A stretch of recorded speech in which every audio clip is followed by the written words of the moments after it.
안녕하세요. 김병거입니다. 이번 시간에는 프로젝트를 시작할 때 고려할 사항에 대해서 한번 이야기를 해보겠습니다. 프레임워크를 시작할 때 여러 가지 사항을 고려해서 언어와 프레임워크 그리고 개발 도구를 선정합니다. 고려할 사항은 크게 다른 것 같은데요. 성능, 비용, 개발 기간이 중요한 요소인 것 같습니다.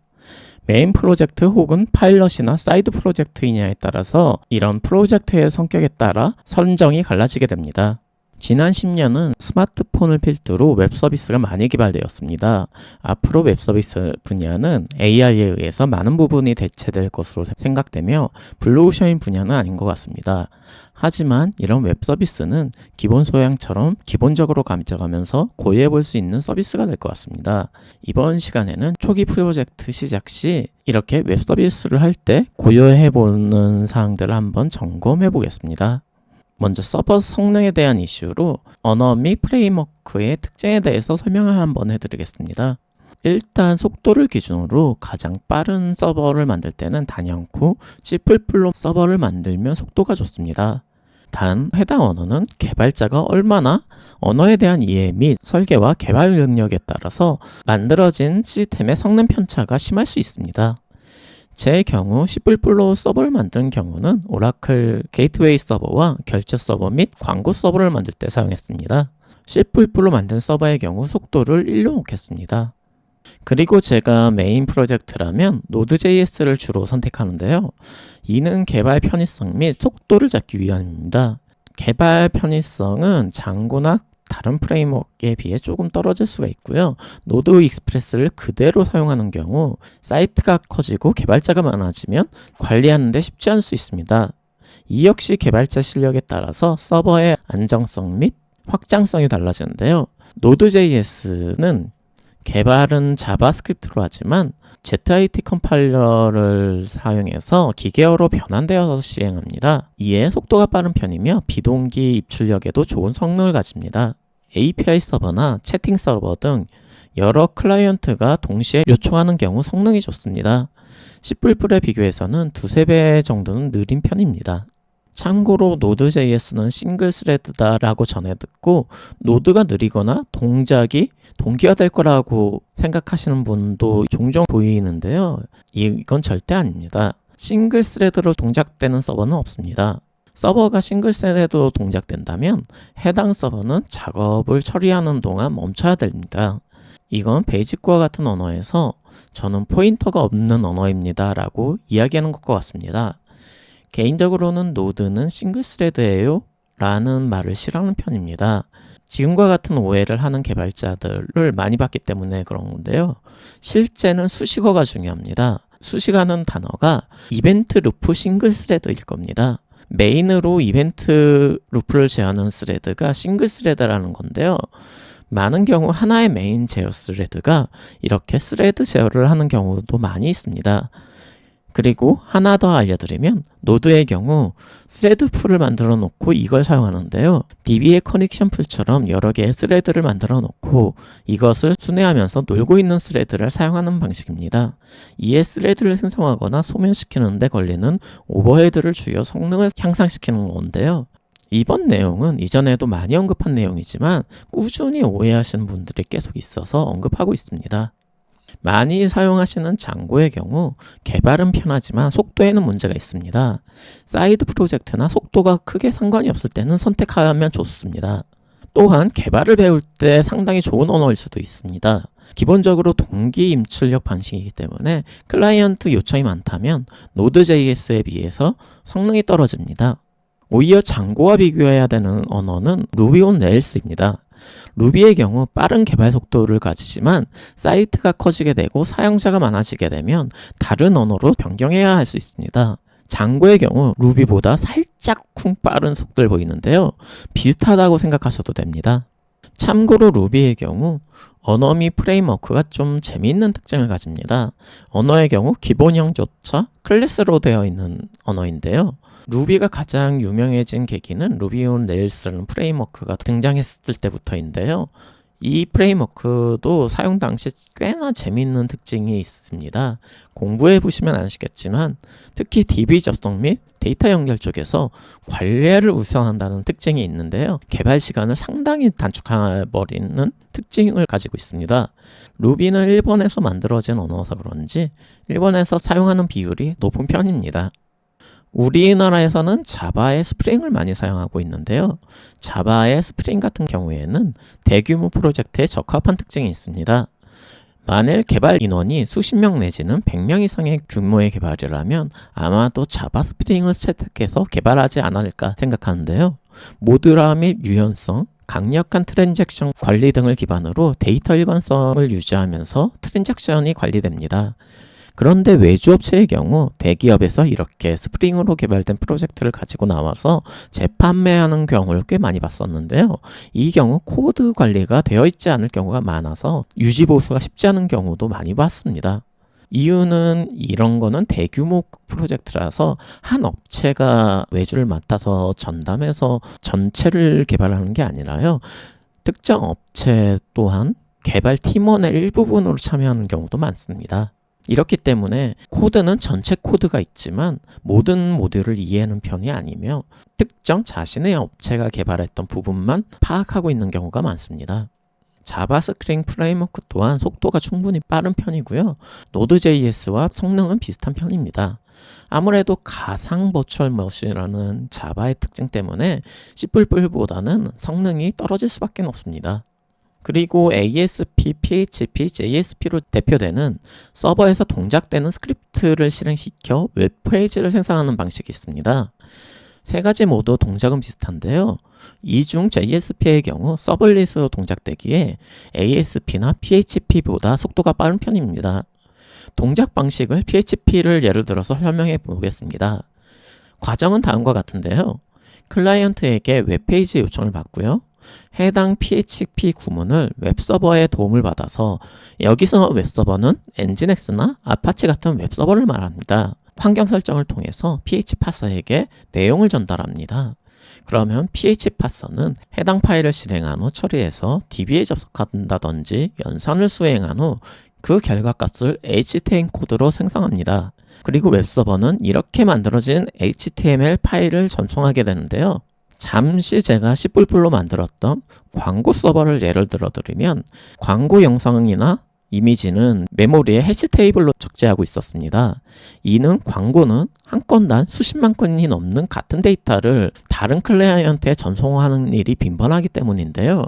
이에 C++ 서버의 경우 요청이 오면 해시 테이블에서 바로 데이터를 액세스해서 응답해버립니다.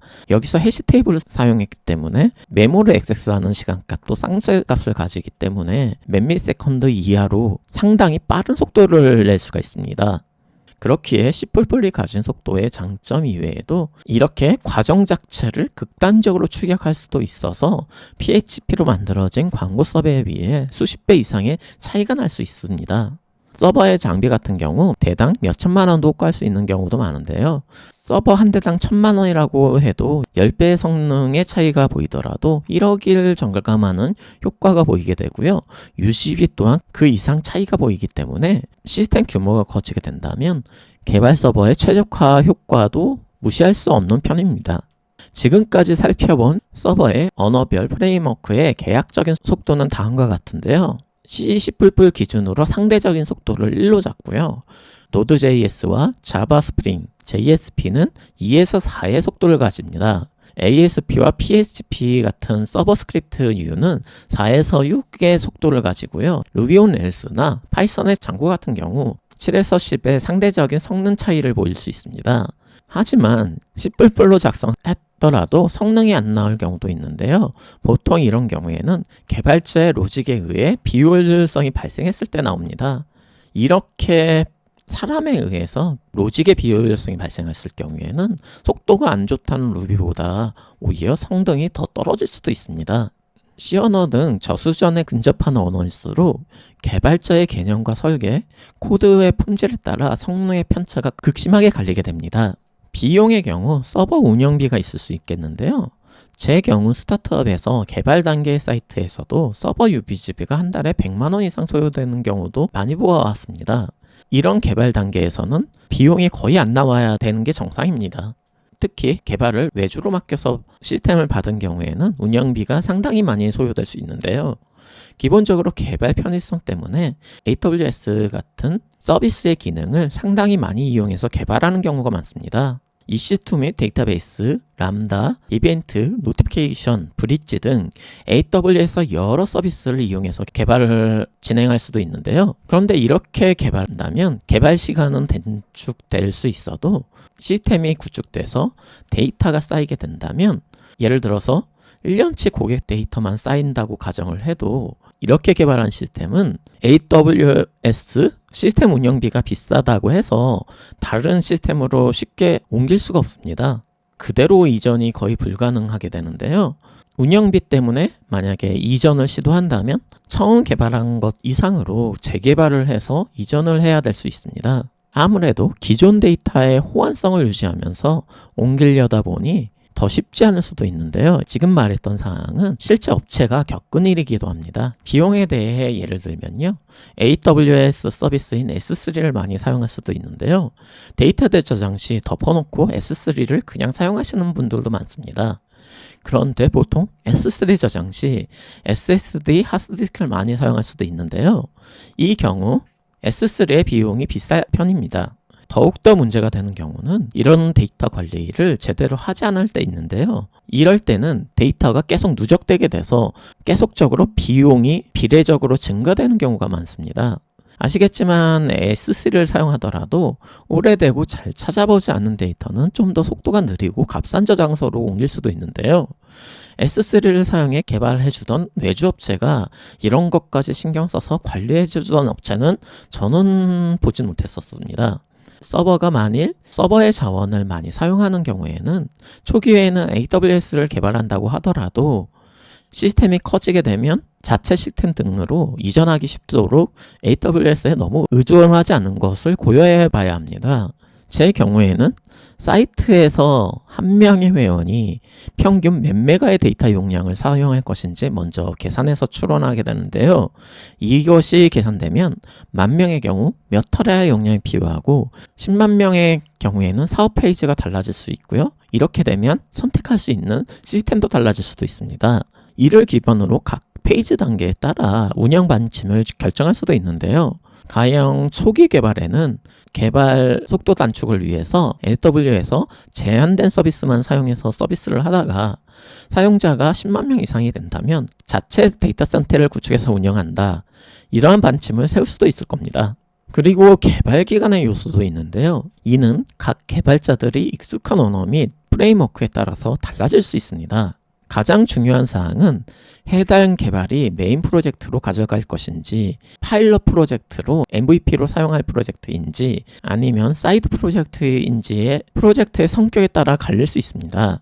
즉, 프로젝트의 중요도에 따라 개발 선택이 많이 달라집니다. 예를 들어서 저 같은 경우에는 메인 프로젝트 웹 서비스라면 일반적으로 클라이언트는 클라이언트 개발자가 편한 프레임워크를 주로 선택하고요. 그리고 서버의 경우는 보통 Node.js를 많이 선택합니다. 장고가 노드에 비해서 개발 속도는 좀 빠를 수 있어도 성능의 차이가 있기 때문인데요. 그리고 데이터베이스는 주로 비용 문제 때문에 PostgreSQL을 선택하고는 합니다. 하지만 사이드 프로젝트라면 거의 자율에 맡기는 편인데요. 자주 사용하지 않거나 특수 목적 혹은 특정 기간 정도에만 사용하거나 메인 프로젝트를 보조하는 용도의 프로젝트 같은 경우인데요. 이 경우에는 시간 단축을 위해 외주 또한 고려해 볼 수 있습니다. 만일 사이드 프로젝트라면 기능 또한 제약을 걸어서 개발 속도를 더 빠르게 가져갈 수 있을 겁니다. 이에 비해 데이터베이스 선정 조건은 상당히 간단한데요. 일반적으로 관계형 데이터베이스를 사용하시는 것이 좋습니다. 실제 운영되는 시스템에서는 데이터베이스가 중요할 때가 많은데요. 시스템은 다시 만들어서 구축할 수 있는데 DB가 잘못되면 심각한 문제가 발생할 수도 있습니다. 관계형 DB의 강력한 특징은 데이터에 대한 보장 그 자체입니다. 또한 어떠한 형태로든 테이블로 데이터가 저장되어 있으면 해당 사항을 조인해서 여러 가지의 형태로 보고서 화면을 만들어줄 수 있다는 데 장점이 있죠. 학원에서는 관계형 DB보다는 몽고DB를 가르쳐주는 경우가 많은데요. 이는 시간상 가르쳐주기 상당히 쉬운 DB가 몽고DB이기 때문에 그렇습니다. 관계형 DB의 경우 쿼리문만 한 학기 이상을 배워야 할 수도 있고요. 또한 실습을 위해서 데이터를 생성해주는 테스트 환경 구축 또한 가르쳐주는 입장에서는 쉽지 않은 일일 수 있습니다. 돈이 많은 대기업이라면 오라클을 사용해야겠지만 스타트업이나 개인 프로젝트라면 포스트그레스 SQL을 사용하거나 마리아DB를 사용하시면 될 것 같습니다. 몽고DB 같은 NoSQL의 경우 특수한 경우에 사용하는 DB라고 생각하시면 됩니다. 이 외에 프로젝트 규모에 따라서도 고려해야 할 우선순위가 조정되기도 합니다.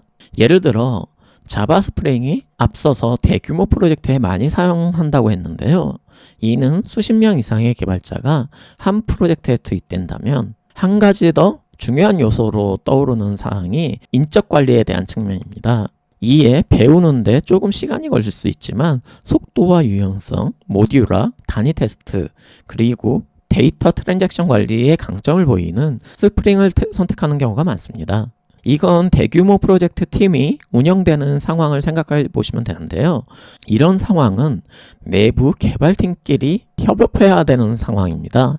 각 팀마다 디테일한 사업 사항은 각자 정할 수도 있고요. 그렇기에 모듈의 확장성 및 모듈화가 중요해질 수 있고요.